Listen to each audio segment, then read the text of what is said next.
మా తల్లి డోలు డోల్ పోచమ్మ డోలు డోల్ చలి బోనాల పండగే వచ్చింది డోలు డోల్. హాయ్ అండి అందరికీ, welcome to our YouTube channel. Vemulawada మండలం సైడు నల్లగొండ జాతర తర్వాత పెడతారండి చలి బోనాలని. కానీ జగిత్యాల సైడు మాత్రం నల్లగొండ జాతరకి ముందు పెడతారు.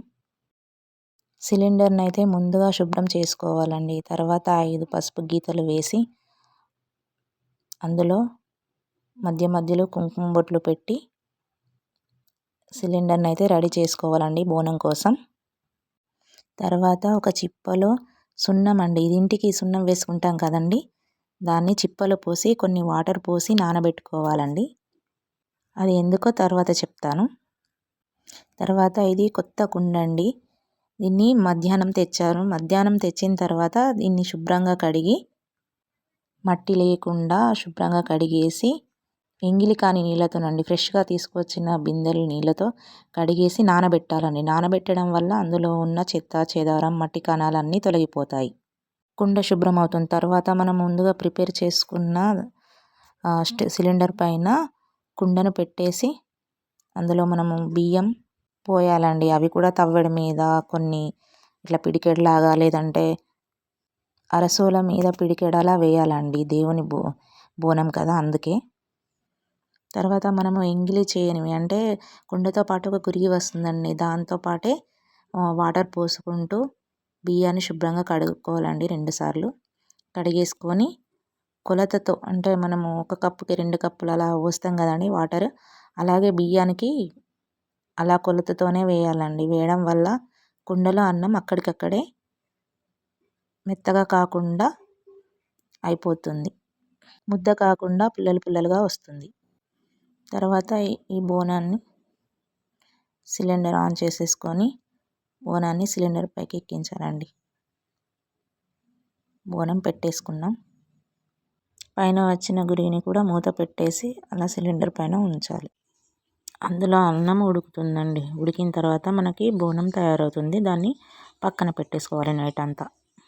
హాయ్ అండి, ఇది నెక్స్ట్ డే మార్నింగ్ మబ్బుల స్నానం చేసి బోనం ప్రిపరేషన్కి ఇలా రెడీ అయ్యానండి.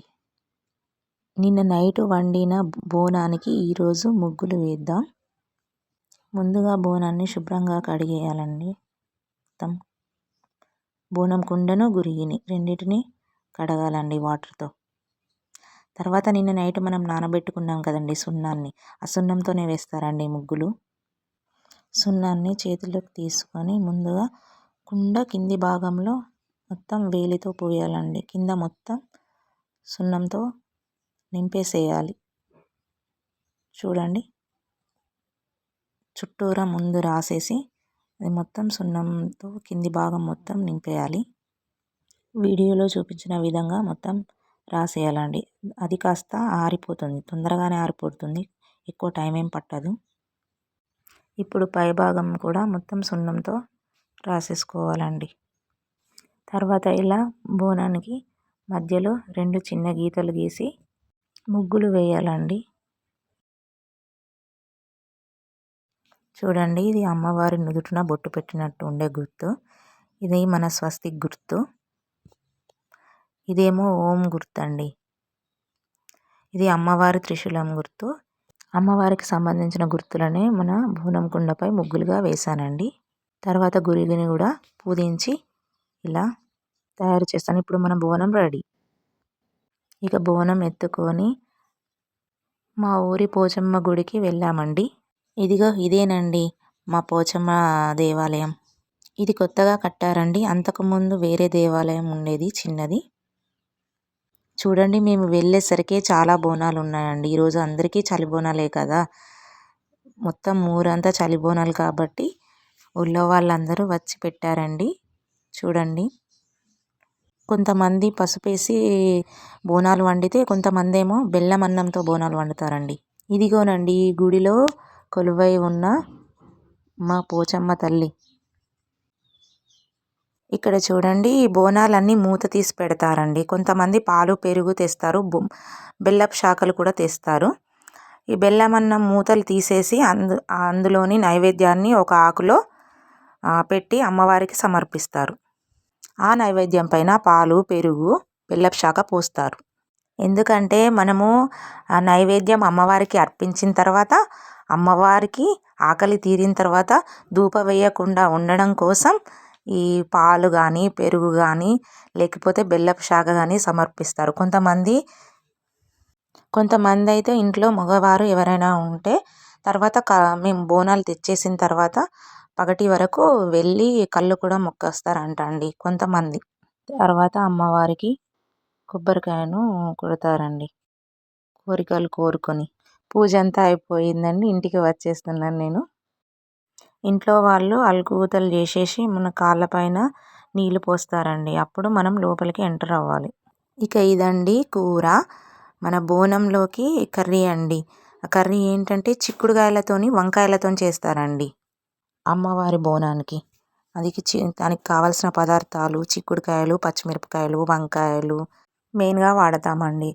ఒక బాండి తీసుకొని అందులో 2 స్పూన్ల ఆయిల్ వేసేసుకోవాలండి. ఆయిల్ వేసుకున్న తర్వాత అది కాస్త వేడవ్వనివ్వాలి.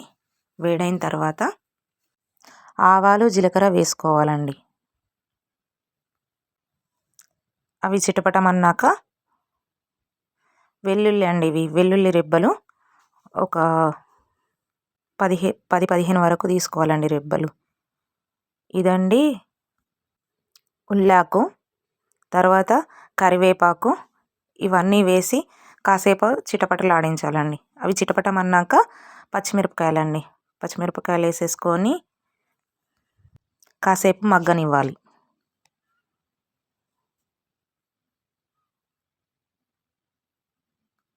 అవి మగ్గాక గరిటెతో ఒకసారి కలుపుకోవాలండి. అల్లం వెల్లుల్లి పేస్ట్ అండి ఇది. వేగుతున్న పచ్చిమిర్చిలో కాస్త అల్లం వెల్లుల్లి పేస్ట్ వేసి పచ్చివాసన పోయే వరకు కాసేపు గరిటెతో కలుపుతూ ఉండాలి. కొంచెం పసుపు కూడా యాడ్ చేయాలండి.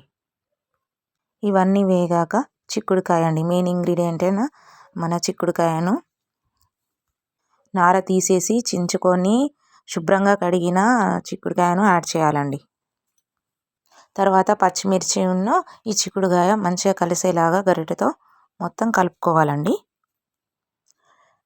చిక్కుడుకాయ మంచిగా వేగిన తర్వాత మనం వంకాయలు వేయాలండి. ముందుగా కట్ చేసుకున్న వంకాయలను వేసి కలుపుకోవాలి. తర్వాత కొత్తిమీర కూడా యాడ్ చేసేసుకొని కలిపి తర్వాత టమాటోలు కూడా యాడ్ చేయాలండి. టమాటాలను బాగా కలుపుకున్న తర్వాత రుచికి సరిపడా ఉప్పు కూడా వేసేసి అన్నిటినీ మొత్తంగా కలిపేసి కాసేపు అలాగే మగ్గనివ్వాలండి నూనెలో. అలా మగ్గిన తర్వాత పైనుంచి మూత పెట్టేసుకొని ఇంకాసేపు మగ్గనివ్వాలండి. అంతే అండి, బోనం అన్నంకి కూర రెడీ అయినట్టే. బోనం కుండను దించేసి అరిటాకు పరిచేసి బోనం అన్నంని అందులో వేసేసి కర్రీ వేసుకొని తినడమే. చాలా అంటే చాలా టేస్టీగా ఉంటుందండి ఈ కర్రీ. 32 దేవతల కంటే ముందు పోచమ్మ తల్లి అంటారండి. మొదటగా అమ్మవారికి పూజ చేసిన తర్వాతనే పోచమ్మ తల్లికి, బోనం తీసిన తర్వాతే మిగతా దేవుళ్ళకి పూజలు అందుకుంటారండి మిగతా దేవుళ్ళు.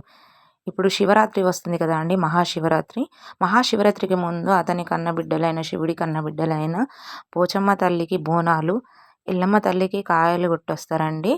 మామూలుగా ఇంట్లో అయితే ఎల్లమ్మకు పోసుకుంటారండి. అది మంగళవారం జరుగుతుంది. కొంతమంది వీలు కాని వాళ్ళు ఈరోజే చేసుకుంటారు. ఈ పూజ తర్వాత, ఈ బోనం అయిపోయిన తర్వాత ఎల్లమ్మలకు పోసుకుంటారు.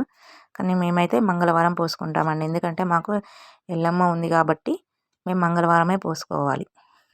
ఓకే ఫ్రెండ్స్, ఈ వీడియో మీ అందరికీ నచ్చిందని అనుకుంటూ నేను ఉంటానండి. వీడియో కనుక మీకు నచ్చినట్లయితే లైక్ చేయండి, షేర్ చేయండి, నా ఛానల్ని సబ్స్క్రైబ్ చేయండి.